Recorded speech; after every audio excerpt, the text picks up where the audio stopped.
Hi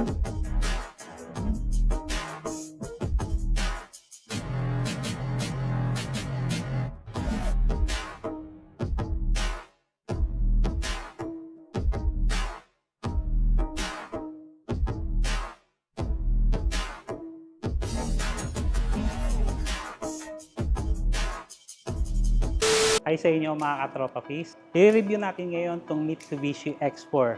Nakalalabas lang last year. Grabe. Marami akong nakita sa kanya ng magaganda sa loob. Gusto ko na rin i-share sa inyo. Andito ulit si Andy Abellana. So, Andy. Hello, good day.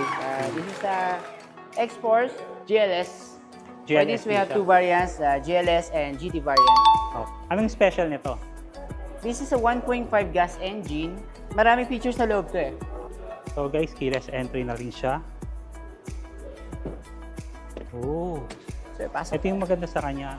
Guys, hindi lang namin maipakita sa inyo ng masyado kasi yung battery po niya naka-charge. So, pasensya na. Anyway, ito yung display niya. Ilang inch to, Dre? 12.3 inch Yan, monitor 12.2. display, Android and Auto CarPlay na rin siya. And then, what's the most good thing about this is Yamaha speaker siya. So, built siya for X-Force talaga. So, surround siya. Surround Ay, sound grabe, siya. Yamaha. Collab, yan. Nag-collab sila. Ano na lang to? Shades. Ito, may lalagyan ng shades. So, ito, ilaw. Automatic charger na rin siya. Ilalapag mo lang yung phone mo. Mag-charge na siya. May NFC wireless charging. Yes, wireless charging na rin Okay. siya. And then yung glove box niya, pwede mong lagyan ng mga refreshment, like cold bottles, mga gano'n. Nice. Okay. May ano siya, parang ref. Okay. And then, 4 modes niya, wet, Okay. normal, wet, gravel, and sand. Normal, Wet, Wet. gravel, and sand. gravel, Okay. sand. Yung wet is specific siya for Asian countries. Kapag maulan ba yun? Yes. Okay.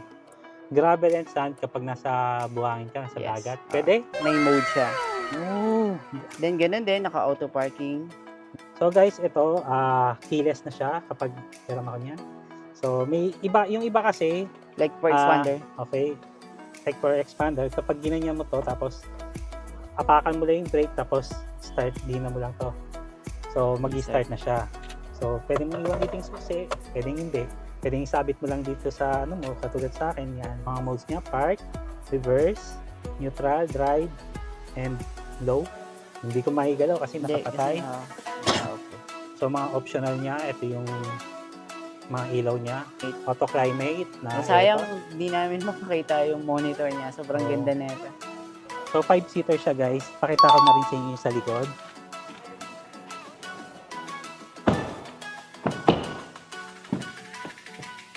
Yun, may aircon din siya dito. Yun na, may aircon Tapos may vent sa charging likod, na. charger port. USB Type-C or USB B type.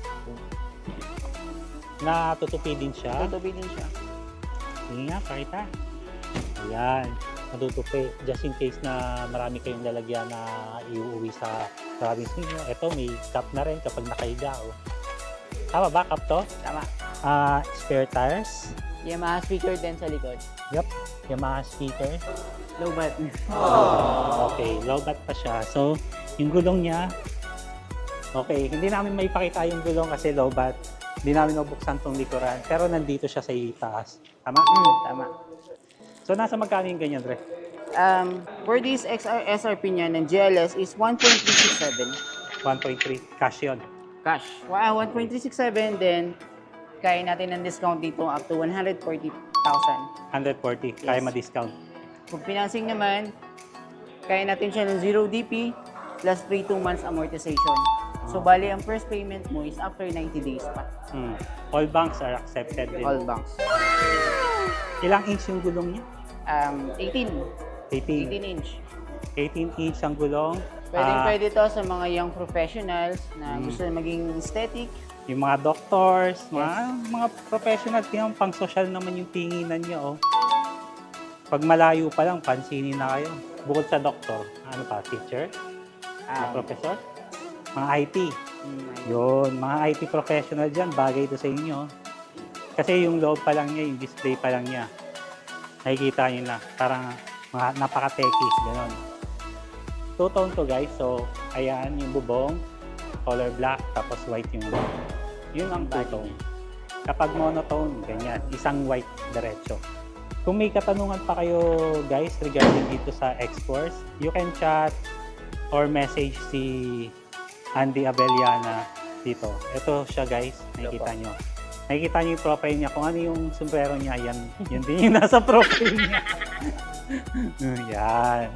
So, thanks for watching guys. Hope you like my videos. So, see you on my next vlog. Bye-bye!